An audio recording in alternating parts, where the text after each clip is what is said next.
guys, Chef here. I am making videos of what I'm cooking for dinner because I'm bored, and I'm pretty sure you guys are bored as well. But hopefully you guys are safe and healthy, and you are staying home and washing your hands because that's what the right thing to do, and you don't want to be spreading this thing. I am itching to get back to the classroom and seeing you guys, but until then, I figured this is a fun and little entertainment for everybody. So what I had planned for tonight was I had a little bit of shaved beef left over. I have frozen vegetables. I have rice, and so I was gonna do like a beef stir fry over rice. Okay, so bear with me as my video qualities aren't great, but I do want to share with you guys what I'm doing. I'm gonna use my wok that I have. This is just happens to be a flat bottom wok, and that way you can use it on any flat top instead of you having the special base. I got my slivers of onions here. This is my shaved beef that I had. I actually found this at Target the other day, and I made some steak hoagie sandwiches for lunch yesterday, and I had some left over, so I'm gonna make my stir fry with that. I also have some frozen vegetables here. That's obviously not stir fry vegetables, but that's what I have. I got some carrots, zucchini, some broccolis, and I also have a little bit more broccoli. Trying to use up what I have in my freezer because, you know, can't really go to the store for some fresh vegetables right now. What I'm gonna start with is some oil. Oh yeah, and bear in mind that Carter's in the background, so he is gonna be going down to bed here soon, but until then you might hear him cry. Okay, so like I said, this is the shaved beef that I had the other day. It's very nice. It was good quality, and it was very tasty, very easy to cook. It's shaved beef. Because of how thin it is, it doesn't take very long to cook, and regardless of how you like your meat cooked, because of the thinness, it doesn't really matter. You're not going to be eating anything rare because it just cooks so fast. So I put some oil on the bottom of this, and what I'm going to do is I'm going to cook my beef first and get that going, and then I'm going to take it out. I'm going to add my onions, and then I'm going to do my vegetables, and then we'll go, and then I'll add the beef back in there, finish up with some sauce, homemade sauce, which I have some soy sauce, and yes, I'm very Asian. I got some ajimiding, which is a sweet rice cooking seasoning, and it's a little bit of sweeter vinegar, but it doesn't have that tang acid taste like vinegar. And then I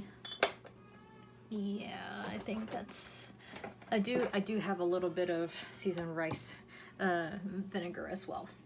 Okay, so my oil is nice and hot. Typically, I like knowing that oil is hot by how liquidy it turns. You know, at first, oil isn't exactly very fluid, but once it gets hot, you can see that it starts to be a little bit more water-like, and I know that that's when the oil starts to get hot. Okay. All right. I got me tongs. In a wok, typically you would use the specific spoon that they have, but I don't have that. I'm just using silicone end tongs. That way it doesn't scratch up my things.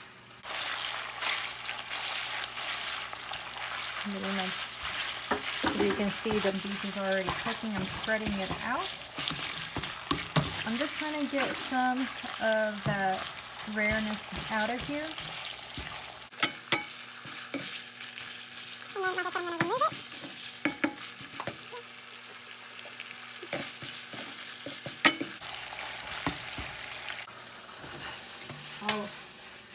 You do want to work with two hands when you're doing these things. Okay.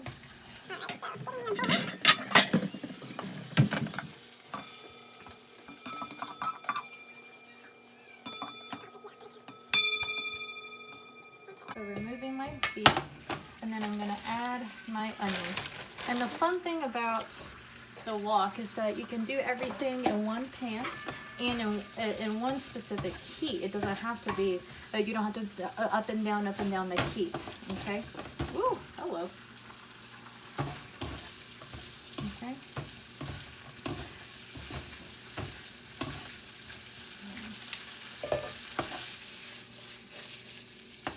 This is a good way also if you have a wok to practice your nice flipping technique because it's already bold shaped. And then that way, you know, it helps out a little bit more. So like I said, I'm going to add the vegetables here next. I'll put some broccoli as well. So about this whole up and down with the camera, but I need 2 hands. Maybe I'll get me a body camera or something. We'll see what happens. Okay, do you guys hear the sizzle? That's very important when you're cooking. You want to make sure you have high heat, right? If there is no sizzle, your pan's not hot enough, your oil's not hot enough, all you're doing is just basically simmering your vegetable in oil, which is never tasty. So. Okay, and also you gotta think about concentrating. You gotta think about concentrating your vegetables and your food to where the heat source is, which is at the bottom. So if you leave vegetables up at the top on the edges of the pan, it's not gonna cook, right? Because it's not hot on the sides. Okay. Fun fact about the wok, the reason why it's so bold like that is because they want to do that. When you do the whole one pot cooking. So as you're cooking, you start throwing things on the side. You start throwing things on the side and adding more things in the center, and then that's how you don't burn things. But in my situation, I just removed it completely because this is not a big enough pan, and it's not as rounded as an actual wok is. So just in any pan though that you use, think about where the heat source is. You know, and also there's always a hot spot in your pan, either the front or the back, depending on your burner. So electric stovetop like this is a little bit different than your gas stove, where you can really have hot spots in gas stoves. In electric ones, it's typically, you know, just all around, and it's okay. So, I want a nice cooked down onions. I'm not a really big fan of places where they just like quick saute their onions because it still tastes kind of raw. Because then it just doesn't feel like it takes away that bitterness from your onions.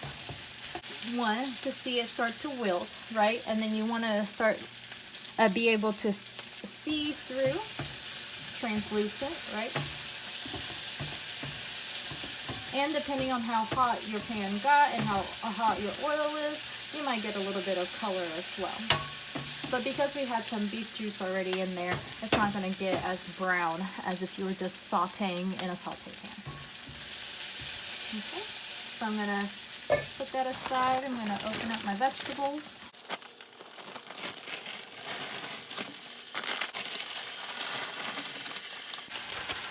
I always cook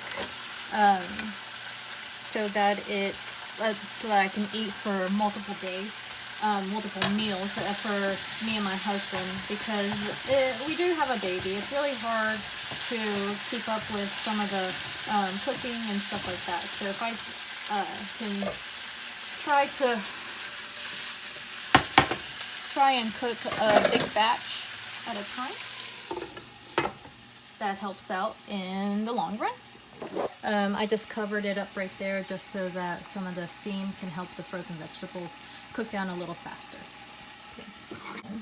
And then here I already have my rice cooked. This is my rice maker. The way it works is that you have this bowl and you put your uncooked rice in the bowl, however many cups, and then you wash it.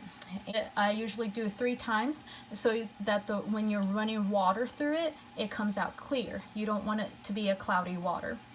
because of all the dust. Then you know that you rinsed it enough. And then I cheat, but usually white rice like this, it is 2-to-1 ratio, meaning for every cup of rice you use 2 cups of water. Okay, but like I said, I cheat. It's because right here they have a marking for the white mixed, meaning wherever the line's at 2, I just fill the water up to 2. So it ends up being like about an inch above the level of the rice. And then all I have to do is I close this up and then I press the start button. And so what's doing is that it's heating up everything, and it's slowly heating up the water to become steam, and then the steam penetrates into the rice, and then the rice fluffs up, and then it becomes the fluffy rice that you see right here. In the meantime, I do want to hear from you guys. Just message me, tell me how you guys are doing, make your own video. Heck, if you guys are cooking and you want to show me what you made, I would love to see it. I just want to know that you guys are okay and having fun, right? Because we don't know how long this is going to go for, and it's important that we stay communicated. Anyways, until then, here's Daisy. Hi, Daisy.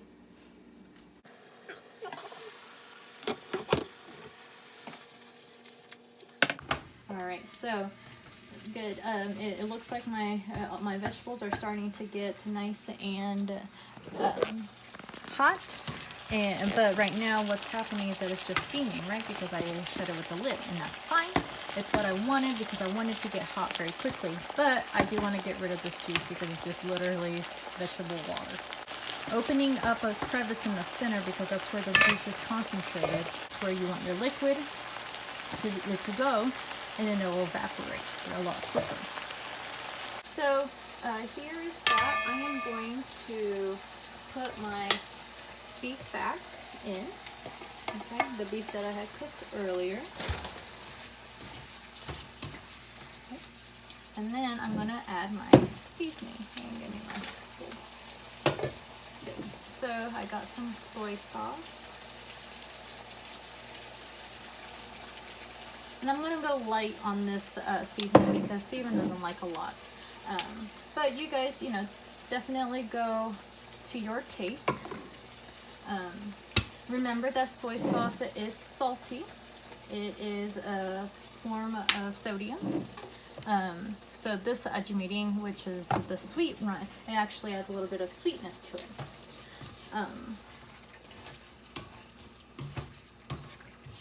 But like I said, you just go with what you feel like you want.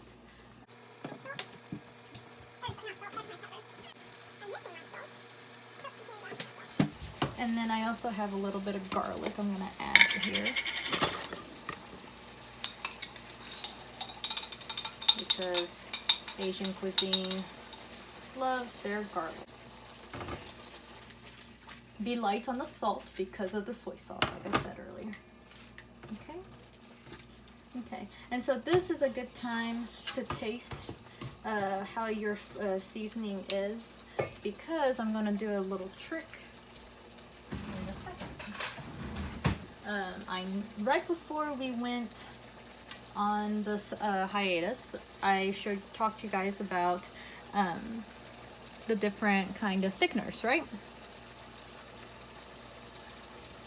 Good, good. I think I'm gonna add a little bit more soy sauce in here.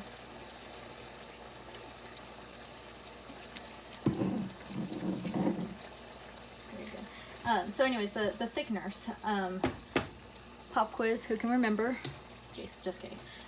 So the thickeners that I'm going to use right now is the cornstarch. Bonus point, sorry for the reach, bonus point to those who can remember the name of this thing that I'm making. Pretty sure it wasn't your test that I sent home with, right? Maybe? Probably? Yep, if you said slurry, you are right. So I'm going to get a little bit of cornstarch.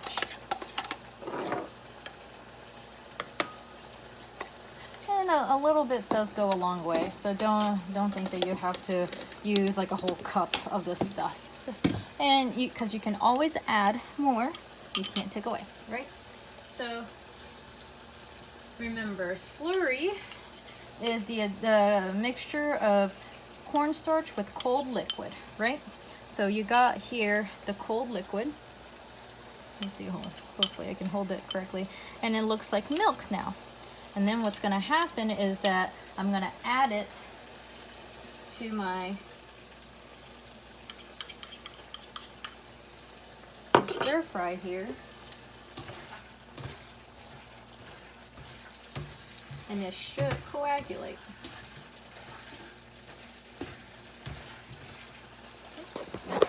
As you can see, it already started thickening up. And that's how you can get a lot of that double nice juiciness that you want. Very good. So, I'm gonna turn that off. Always take your feet off the heat unless you are okay with it overcooking, which is never a good thing. Alrighty, here we go. You guys ready? I'm going to use my special rice paddle because you don't really want to scratch this bowl, and it's the same material as a non-stick pan. So I'm gonna grab some rice in a bowl right here. Again, I am sorry about the quality of this video and the shaking and all that jazz, but yeah, amateur director here. And then coming over here to my stir fry, I'm just going to serve right on top. and there we have it. We have a nice stir fry rice, beef, and vegetable that you can make. So anyways, hope you guys enjoy. Let me know what you guys think, and yeah, hope you enjoy. Bye.